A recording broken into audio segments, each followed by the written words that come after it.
Hey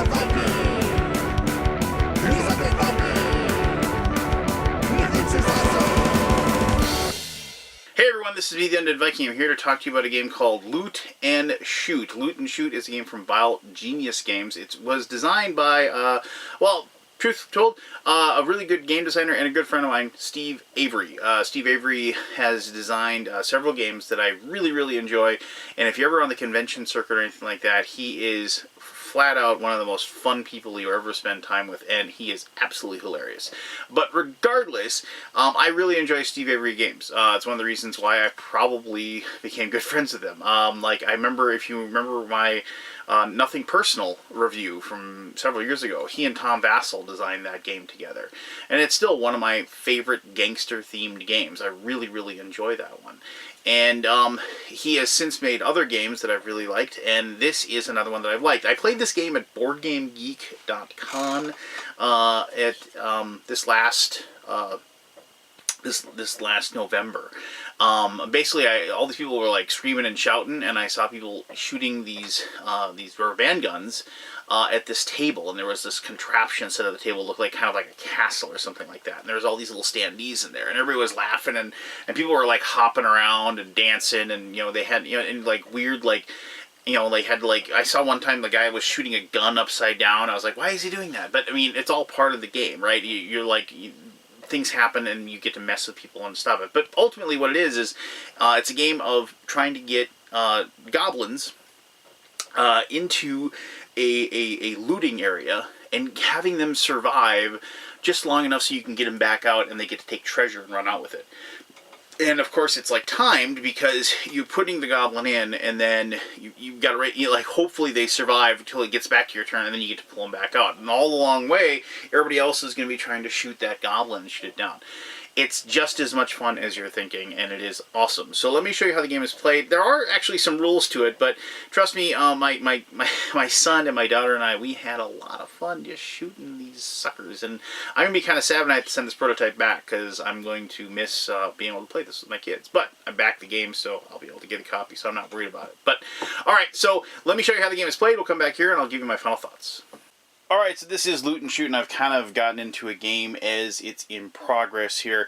It doesn't really take much to learn how to play this game. I mean, mostly people are just going to be wanting to shoot things with these rubber bands. Ow!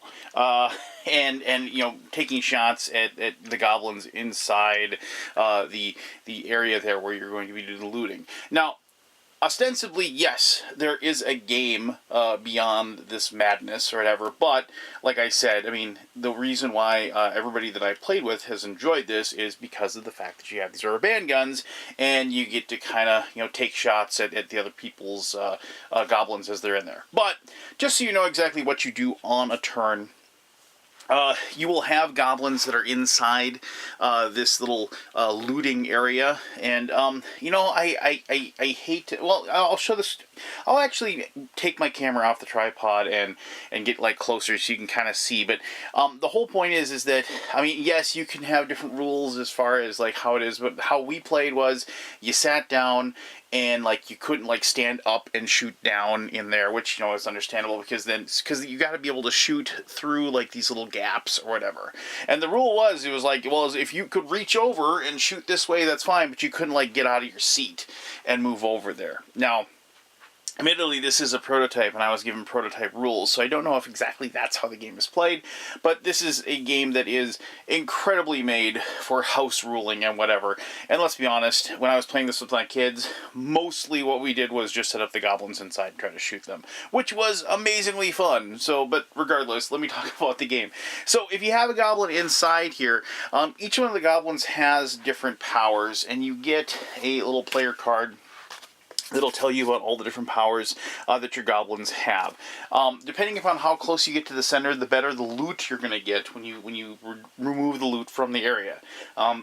So, you do, but obviously if they're in the middle, they're going to be able to be seen from every direction, and people are going to be going for you. Now, goblins can share the same spot, and sometimes the goblins share the same spot. They can have certain powers, if they're in the same locations as each other. But, once again, just I almost feel like the rules are just kind of, or like the game is actually just kind of added on to, you know, what we're doing here, if that makes sense. But I'll explain what I mean a little more in depth when we get to the final thoughts section. But regardless, so here we have, like, beginning on your turn, what you'll do is you'll remove a goblin from the area, and when they get removed, then you get to draw loot cards depending upon where you're at.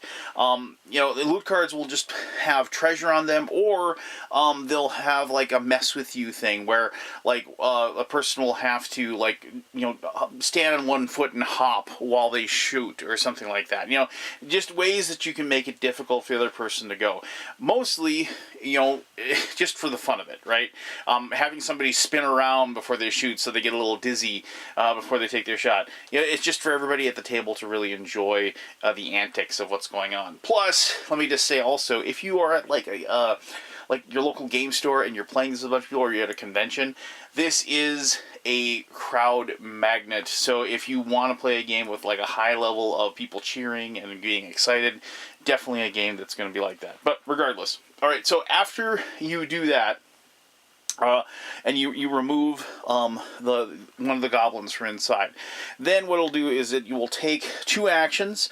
You can, one of your actions, and you can like you can do two of the same action if you want to. One of them, you start with 3 rubber bands to begin the game, so you can collect a rubber band as an action. So if you don't have any ammo, and you know, and that's important because at the end of everything you get to take your shot. So being able to, you know, have, you know, this available to you is pretty important. So if you don't have rubber bands and you want to be able to take a shot, strongly suggested you take at least one action of taking a rubber band. So if you take a shot, then that's one action. You can, if your goblin gets knocked down while he's inside, they're returned to you on their side. You can take an action to heal a goblin, so you can put them back up. And then also goblins have certain abilities they can use, and you can take an action by using a goblin ability. For example, like if you are the like this guy, the Boomin goblin, you can roll a die, and on a 5+, an enemy next to the Boomin is wounded. So you can, like, knock, without actually shooting them, you know, you can just roll. Each person gets a roll, so you can roll. I wouldn't have gotten a 5 or 6, but that's an action you can take, and you know, that person would have to remove their goblin after they're hurt. All right, so then after you've done your actions, you get to place 1 or 2 goblins. If you want, you don't have to. Place 1 or 2 goblins into, you know, the areas. And like, obviously you're putting them out there to be able to get shot. But, you know, that's the only way you can get points is by putting more goblins in there. And then finally, the last action, you finally get to take your shot. And I'm just going to see if I can get somebody here, and hopefully you can see this. And you aim. And, oh, wow, look at that. That was, you know, and one of the things is, if you actually have a bunch of goblins in there, you know, you can get several of them. And you can also knock down your own goblins as well. So, you know, mind you, you know, that is something that you have to watch out for. So, let me just actually, like I said, I hate doing this, but I just wanted you to be able to see just how difficult it can be. If we pull the camera down here, you can kind of see, like, these are how you're going to be trying to shoot, right? You have all these little areas that you have to get through, and that can be super difficult if that is what you're trying to do. So, and again, this is not a game of deep strategic choices, but there are some challenges here. I mean, like, when you get certain cards, you're holding on to them, you know, for your ability to, like, mess with somebody who's in the lead, or if you are trying to you know, like, put certain goblins, like you have a goblin like the Scoutin on a 4+, you could move the goblin, so you could put him, like, in one space where maybe he's tougher to shoot, but you could use an action to move him into that spot, so next turn you'd be able to move him to get more of it. The Brute, if he gets knocked down, you roll a die. On a 3+, he stands up in his current space. If the roll fails, you return the Brute to your lair. You know, so and standing up, so you never really have to heal the Brute, right? So it's one of those things where, depending upon which goblin, you can actually make, like, a strategic choice as far as what's there. So the game lasts 4 rounds of doing this, right? And after all that is done, what you'll do is you'll remove this from the table, and then you will stand. Everybody will stand up their goblins in front of them, and everybody. You take all the ammo you have, which is something you want to plan for with the last round, is that you want to have some extra ammo. And everybody is going to try to knock out each other's goblins. And whoever has the most goblins left standing, so you just stand them up in front of you, and then you say 3, 2, 1, and everybody goes. And you try to knock out each other's goblins. And if you are the person who has the most goblins left standing up, you're going to get some bonus points to add to your loot cards that you've retrieved from the play area as well. And at that point, you're going to total up whoever's got the most treasure, and you're going to win. But ultimately, I mean, I don't know. Maybe you will play, for that point total. But for us, my kids and I, and my friends and I, we play this just to goof around and have fun and shoot the goblins. And trust me, it is super enjoyable to do that above and beyond any part of the game you might be enjoying. But let me talk more about Loot and Shoot here in just a little bit, and with my final thoughts. Alright, so there you go. That is Loot and Shoot. It should be, like I said, there's rules to it, and there's a game there, but nobody's going to accuse this of being like a really super mentally challenging game.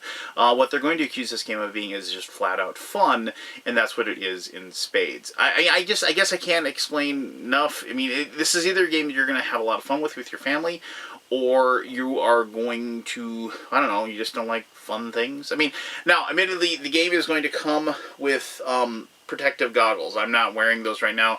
I have protective goggles from back when I used to play a lot of paintball.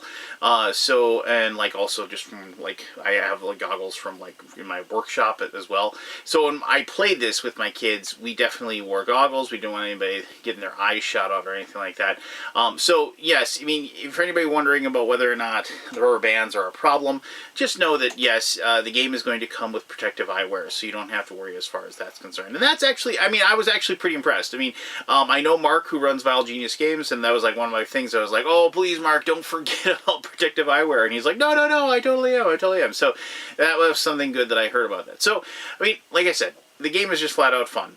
If you enjoy games with high level interactivity, lots of people cheering, lots of people yelling, lots of people having a lot of fun, then you're going to really enjoy this. If you want a big brain melting Euro, this isn't going to be your game, but I really doubt that you're watching this video and like hearing about this game and saying, I just got done playing Kanban and I was going to get into a game of brass, but what's this Loot and Shoot about? So, yeah, I mean, it's like I said, it's just a heck of a lot of fun, and yeah, I mean, you want to shoot the other people, trust me, especially when they aim and they get your goblin, and like when you like had them in the best looting spot on the board, and you're gonna be able to return it, and of course one guy finally picks that guy off, because there's little tiny ones like this guy, like he's like super tiny, and like you can put this guy and you can try to hide, but then like you're like, yes, I'm gonna be able to take him out of there, and like, oh, somebody gets it. You want to go like, okay, let me, blam, you suck, but no, don't do that, because that's not nice, and that's not how the game is to be played. But, have I shot a few people with this when I get angry? Maybe. So, yeah, there you go. That is Loot and Shoot. If you have any questions about it, by all means, ask away. I'll be happy to answer it as best as I can. Thank you very much for taking the time to watch this video, and until next time, I am the Undead Viking, telling you, I wish I had rubber bands in these, to have yourself one heck of an awesome day. Alright, bye-bye.